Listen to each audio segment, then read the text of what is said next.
we're taking a look at the Fujifilm X-E4 paired with the TTArtisan 35mm f/0.95 lens. Now obviously you're here because you want a recommendation on digital cameras that give you the film look. And quite honestly, I have quite a few Fuji cameras and other camera brands, and this has given me consistent film look-like results and is currently my favorite camera, and also a camera that I pick up the most often. So without chatting too much more, let's just shoot a few pictures on here. I have a few items just off camera, and let's start over here. So I have a David head over here, and this is f/0.95 at 1000.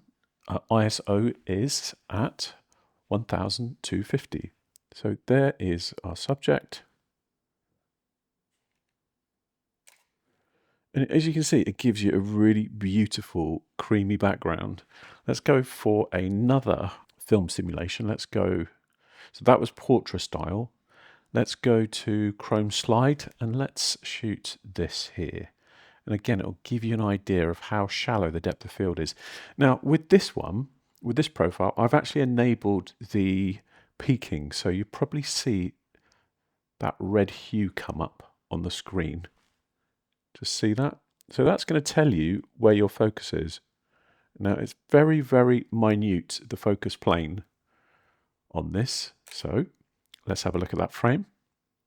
Yeah, I mean, it's really beautiful, really creamy, and it really gives you the sort of emphasis on the subject that you're photographing, because it just pushes everything else out of focus. Let's go for another simulation. So let's just cancel that out. So let's go for something like this Fuji Superior, I believe. Now, all these film simulations are in camera. They're all JPEGs you're seeing. And let's just shoot this as before. Let's just take a picture of this camera over here. Let's just dial down our EV a little bit. Shoot that. Let's go back to our David head. And look at that bokeh in the background of the window. I mean, that looks really cool. Yeah, I will put a link in the description to all of the film simulations that are on the Fuji X Weekly website. You can download their app, and it's very handy to have it on your phone. So yeah, all these are shot at f/0.95. So I have on this custom function button, I have, obviously, as you can see already, I have all the film simulations preset into here. So that is my custom menu that comes up when I press that.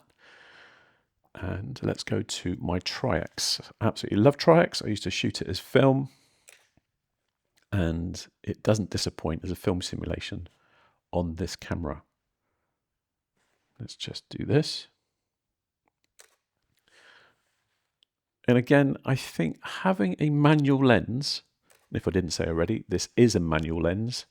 There is no auto anything with this. It's a piece of metal and a bit of glass, and that is pretty much it.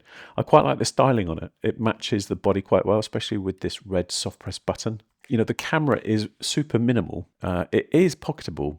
They say that the X100 Mark VI is pocketable, but I don't really believe a word of that from experience of having it anyway. So this is the X100 Mark VI, and that is the X-E4. So as you can see, it is a little bit smaller. Obviously, with this camera, you've got interchangeable lenses, so you can put anything you want on there. But this lens has stayed on here since this arrived a few months ago. This is not a sponsored video. This is all my own gear. Let me know what you think in the comments below. Are you considering buying this camera? If you are, please leave any questions or comments below, and I'll be happy to answer them where possible. Fantastic camera. You can't go wrong. It's one of the best cameras there is for the film look. So go and check it out. I'll put a link to MPB, which is a good place to go and buy second-hand cameras. So thank you very much for watching. If you enjoyed this video, please give me a thumbs up. Please consider subscribing and ring that bell if you'd like to be notified of future videos. Until the next one, I'll see you then.